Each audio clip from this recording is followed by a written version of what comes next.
I phoned Connor at 1:30 p.m. on the 27th of October. He said he was tired and sounded really rough. He'd been ignoring my calls for the last 5 days, claiming to have been in Exeter over the weekend. He said he'd stayed in Buckfastleigh one night with our stepfather and got a lift to Devon from Matt Kerfoot, a mate from Kingswood, Bristol.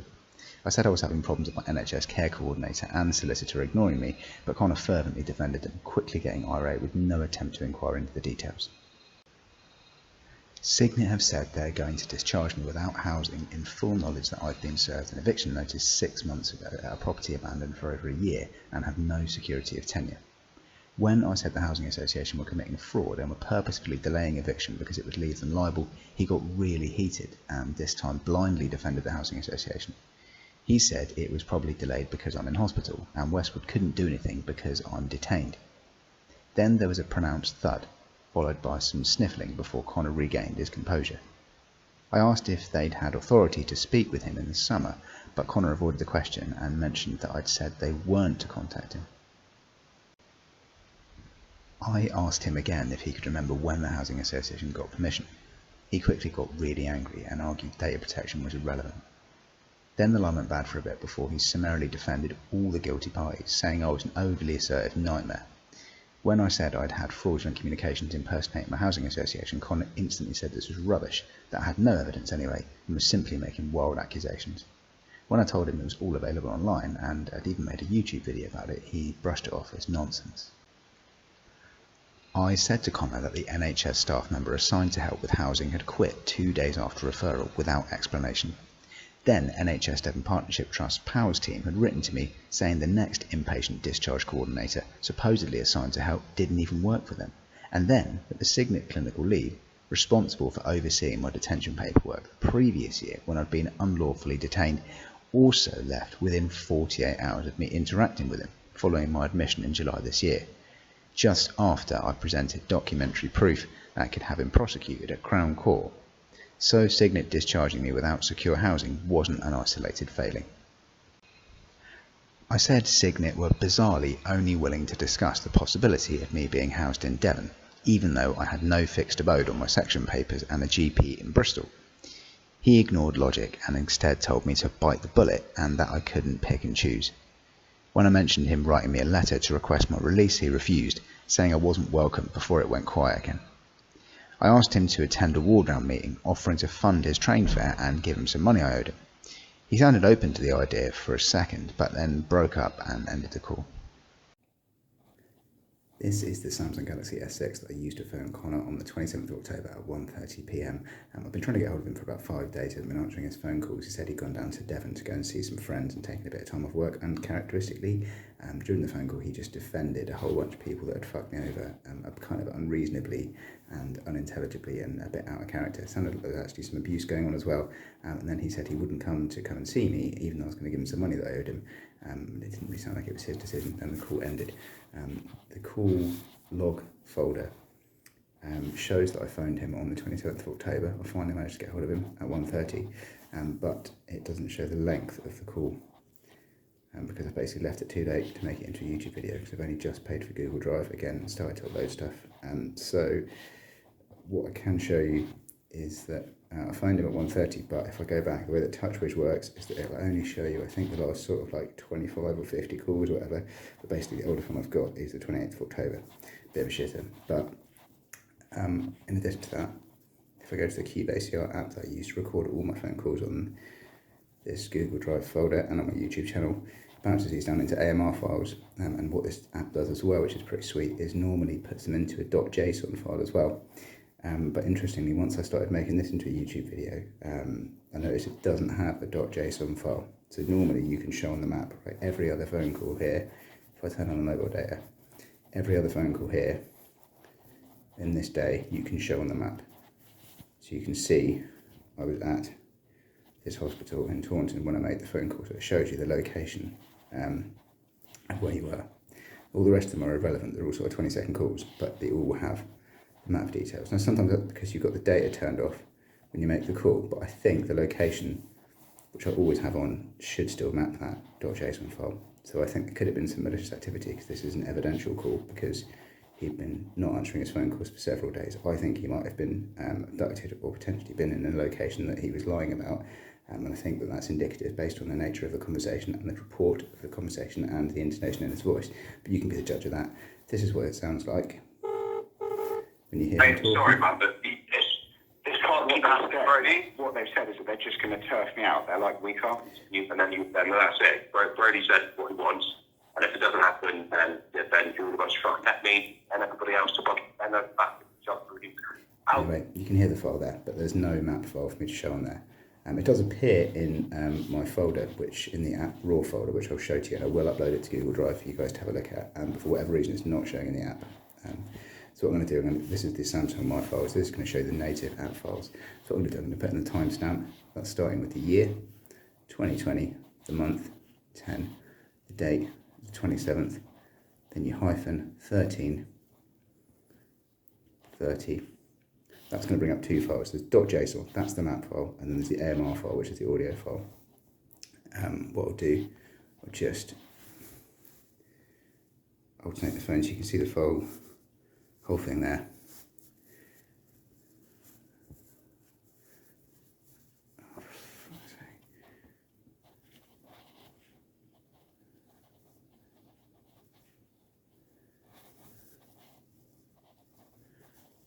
Okay. In the interest of time, I'm just going to do that all over again. 2020, 10, 27, hyphen 13, 30. Right, so you can see if I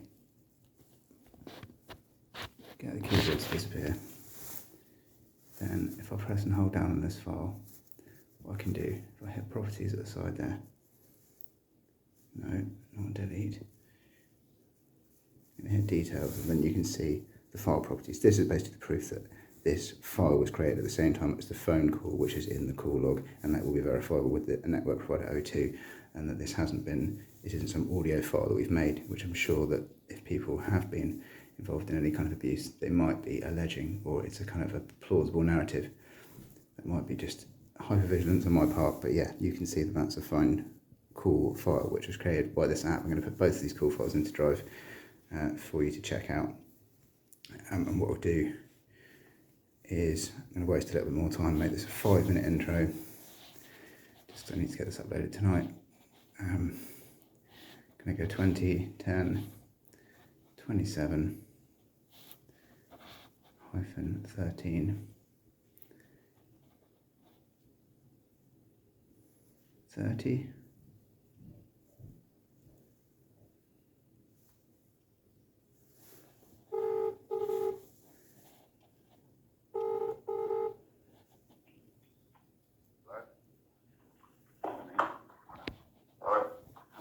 starts playing out of VLC, just so you can see that that's not just it playing out of the app. Threat to you, mate, and if I had a psychiatric Brody, exam, mate, don't you dare try and rationalise. Anyway, that's that call file folder. I'll stick those files on Drive for you, and yeah, get those sorted. If you want to come and see me, I'm in Portland Hospital. And if you want to go and see Connor, to speak to him if you know him, by all means, try and go and say hello. I'm sure he'd love to hear from people. Have a great day, everyone.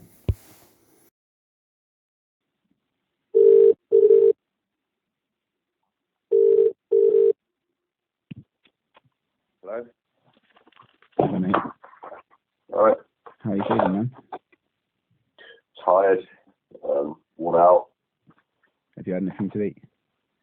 Not yet, I haven't got out of bed, but I've just got out of the shower, so I didn't pick up the phone. Right, okay, mate.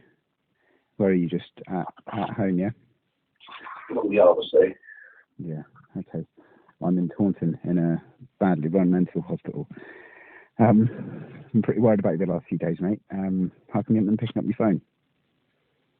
I just came to the art to talk, mate. Okay, fair enough. What did you get up to in Exeter? Not really a lot, mate. I just went down for the weekend, just sort of chill out. It was needed a break.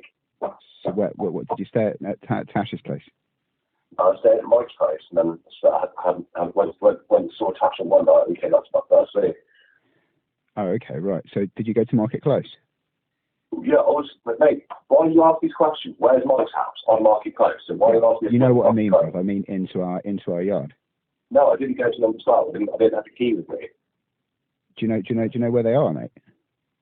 Yeah, they're much all, mate. Okay, wicked. But you just didn't think to bring anything back, or how did you get down there, like? Well, I've got a list of car for it. What, has he got a car now? Yeah, Campbell's had a car for a long time, bro. Oh, what, that van that he sleeps in? That Berlingo thing? No, he had a car, bro. Oh, did he? Yeah, he had an actual car. Has he still got that place in Bristol? What? Has he still got a place in Bristol? He said, remember a few months back, he said he was just about to move into somewhere up in Filton or whatever. Oh, Kerfoot. Yeah, no, he does. He's got a place in Kingswood. Okay, wicked. Sound.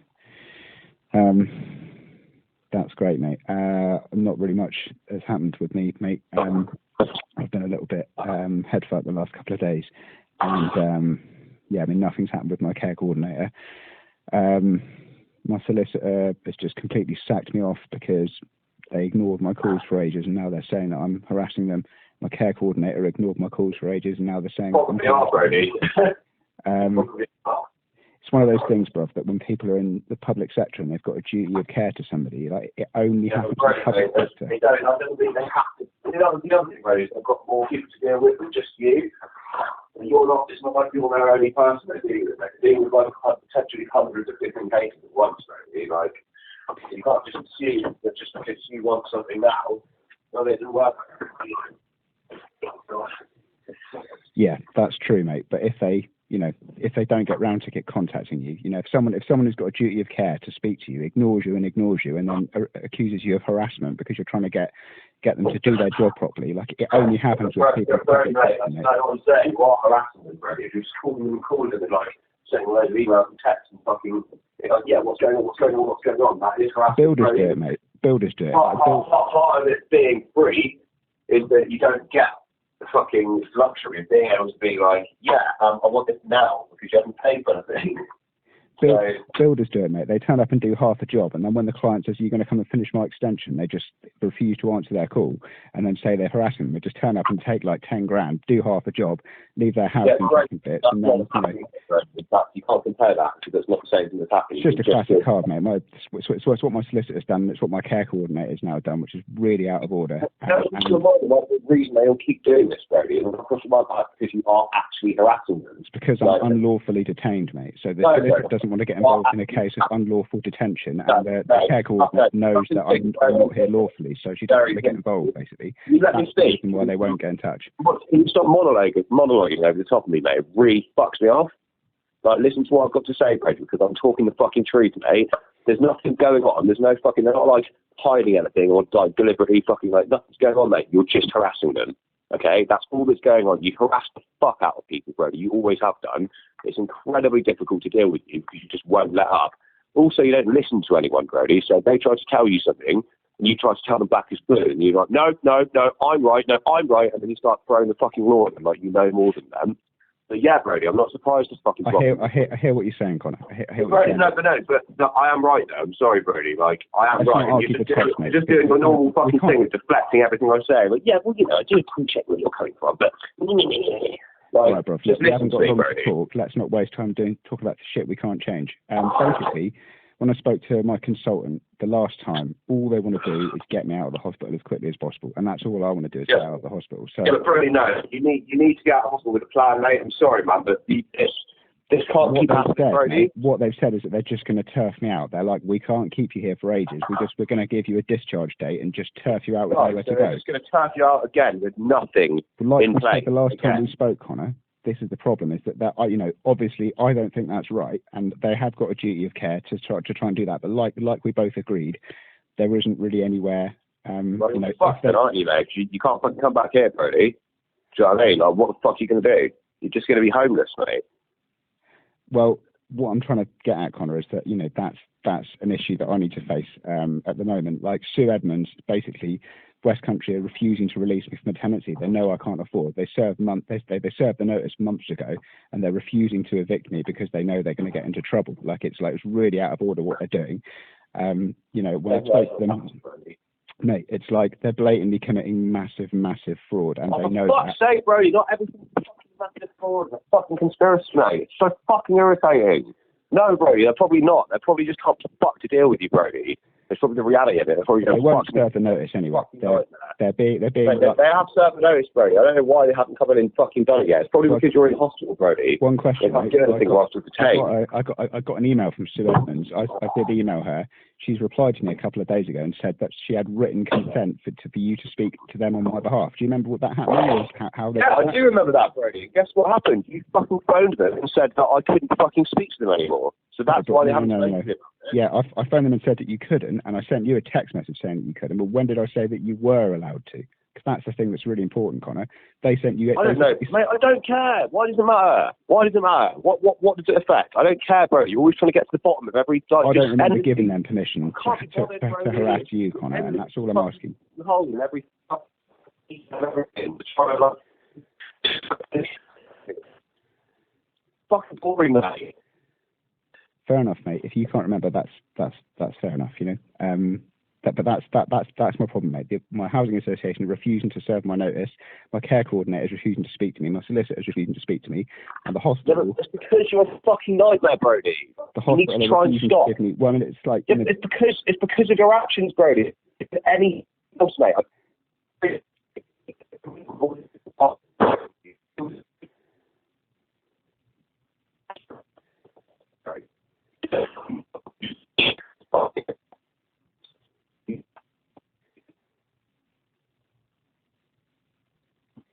Fucking in on some big conspiracy.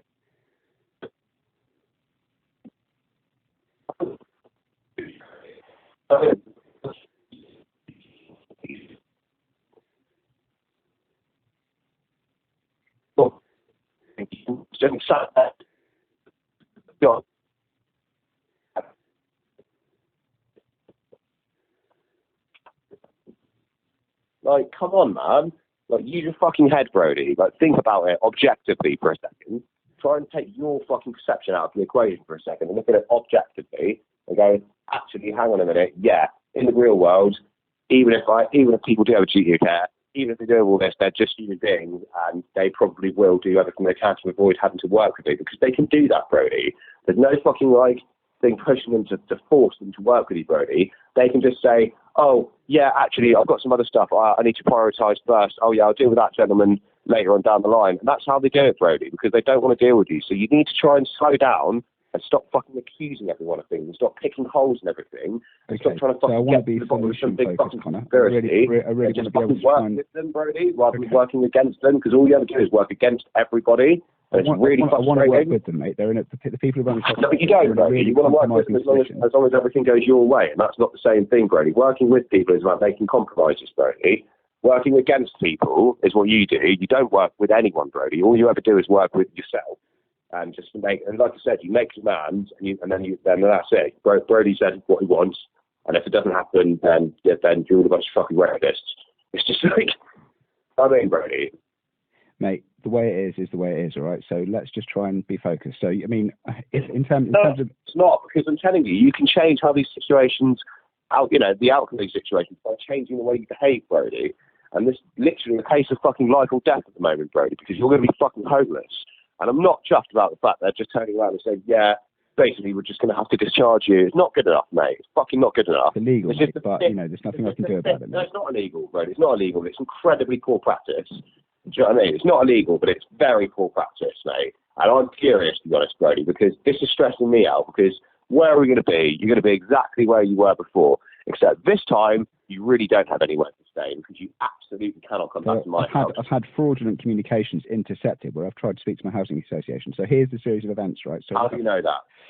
It's not really relevant for you and us, you and me. No, Brody, no, you can't fucking sit here and make fucking statements like that with absolutely nothing to back it up. My emails were fraudulently intercepted. How do you know? Oh, I just have a look on YouTube, mate. Have a look on my YouTube. I'll have a look on YouTube. Yeah, because YouTube's so fucking credible, Brody. Fuck me, man. So when I first got here, I found out I said I was unlawfully detained last year, and the clinical lead left the business straight away. Then when I tried to when I tried to get housing, I met somebody who was actually a really good member of staff, one of the best, probably one of the best Cygnet members of staff. I spoke with a guy called Matt, who was going to help me get DHP from Team Bridge District Council, and was going to help me apply to Westward to let me do a transfer. I met with him on a Wednesday, and when I went to Waldown on Thursday, they told me second guy left the business. Then I had another person who said she was an NHS member of staff, said she was going to help me get some housing, who was going to help me get DHP from Team Bridge District Council, and was going to help me apply to Westward to let me do a transfer. I met with him on a Wednesday, and when I went to Waldown on Thursday, they told me second guy left the business. Then I had another person who said she was an NHS member of staff, said she was going to help me get some housing, going to help me try and find a place in London. I was like, wicked, okay. Started emailing her, asked her for an NHS email address, and she said she didn't have one, which I thought was a little bit weird.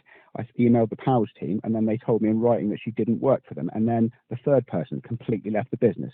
The first person I spoke with about me being unlawfully detained, it was on his head that when I was transferred, he would have been the guy that got prosecuted for negligence, criminal negligence, and he left the business straight away. The second person trying to deal with my housing left the business straight away.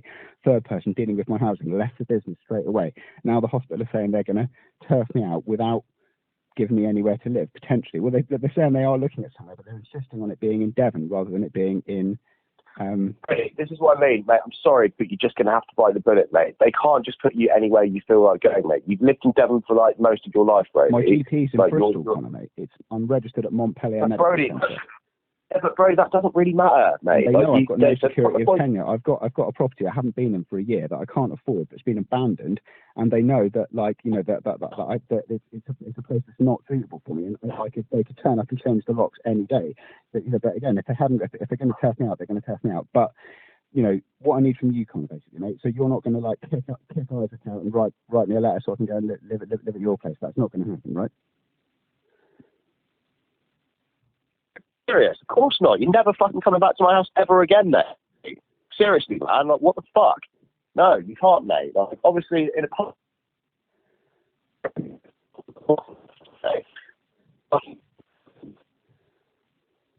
You made every fucking nightmare whilst you're here, including mine, and then, to fucking top it all off, you fucking smash a load of shit up in our back garden with a fucking hatchet. And then to really fucking top it off, you fucking accuse fucking murderers, call the fucking police and get 20 armed fucking police to turn up to my house. What the fucking world are you living on? Do you think you're ever coming near my house again? Like, Matt I wasn't posing a threat to you, mate. And if I had a psychiatric breakdown, and mate, don't you dare try and rationalise what the fuck happened, Brody. Yes, it fucking posed a threat to me. Do you think I won?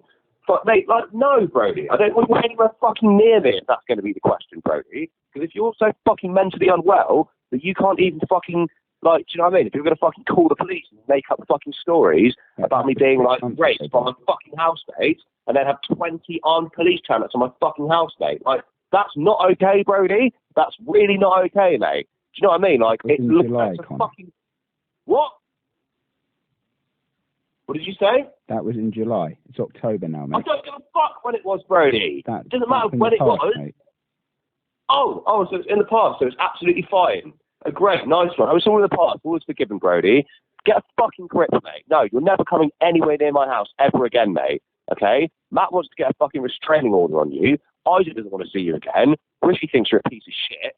And for fucking, do you know what I mean? Because we all fucking put you up. And they all put you up, Brody. It wasn't just me, you know what I mean? They all put you up as well, Brody, and you just threw it all back in their faces. So, no. I mean, Rishi doesn't even live here anymore. Neither does Matt. That's not the point, Brody. Like, you're not coming anywhere near my house. You're not staying with me, and I don't want to fucking stay with you ever again, Brody. It was a fucking nightmare.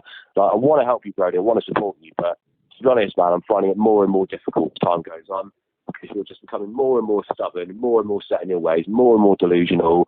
Do you know what I mean? You always expect me and everybody else to fucking bend over backwards and jump through hoops for you, and you don't really do enough yourself. Do you know what I mean, Brody? I'm sorry. Okay, so you're not going to do that. That's absolutely fine, mate. That's the situation that I'm in. I mean, I haven't, like I said, mate, I don't pose a threat to those boys going forward. Brody, you can't come to, mate. I'm sorry, Brody, but again, mate, like, don't sit there and tell me that you're.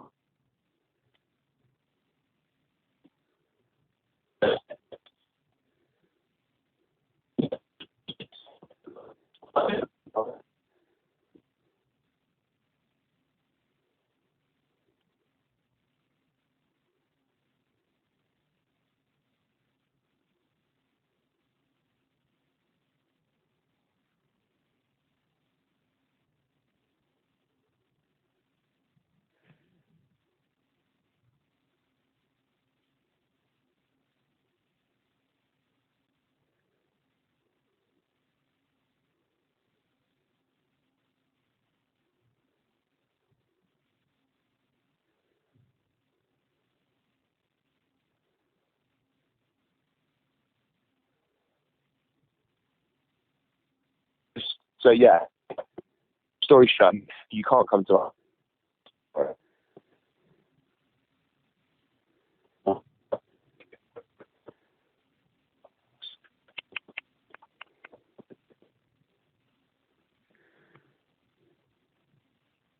You places and fucking, you know, going over to, you know, and I could deal with, like, you know, maybe spending a night with you, but I can't be around you that much because you just don't stop, Brody. You just don't stop. You talk and you talk and you talk and you talk and you do things which we ask you not to do specifically, do not do, you know, and you just carry on doing it anyway because it's fine. Sienna, and I get along fine with you, and, like, you know, yeah, it's up Brody, to you, mate, Brody, you're not coming to my house, okay? Also, not only that, my new housemate Hannah isn't really cool with, like, people fucking just generally staying over. You know what I mean? Like, she's already put her foot down about that with Rishi being here, which is fair enough. But you know what I mean? It's like, so, you know, I'm like, you know, we had fucking loads of people just staying around, staring before, and that we stopped that now, mate. Do you know what I mean? So, but look, Brody, it's all elementary, mate. You can't stay with me. I'm sorry. Okay, mate. Well, that's where we are at the moment. I'm just trying to look at what's going to be. It'd be really useful if you could come to a ward round, mate. Mate, I can't really come, mate. Do you know what I mean? I don't have a car, Brody. I'm working all the time. They can pay for your train fare, mate. If you put in the request now. Brody, I don't need to be there to come to a ward round. They can just really, video call. You are my nearest relative. It would be like they repeatedly. Mate, really I'm just saying.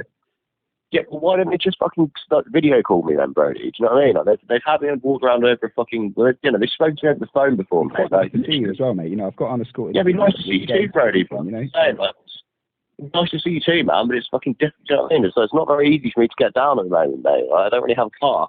Well, that's you know what I mean? If you say to them, mate, like the Totnes Community Mental Health Team will pay for your train fare, mate. It's one of the things they do. Like, if your nearest relative needs to come to an MDT meeting to discuss discharge, that's very relevant, very valid. And if it's like 18... Also, Brody, mate, I literally get 1 day off a week at the moment, mate. I'm sorry, but, like, I don't really want to spend my only day off I get on the week. Like, I'll buy you lunch, do you know what I mean? I can give you, if you come on Thursday, when I get my money, then I can give you a little bit of the money that I owe you as well. Oh, fuck's sake. What, on Thursday, is it? Yeah, that's when I get my money. Yeah, and that's also when my ward round is, which could be, you know, really good timing.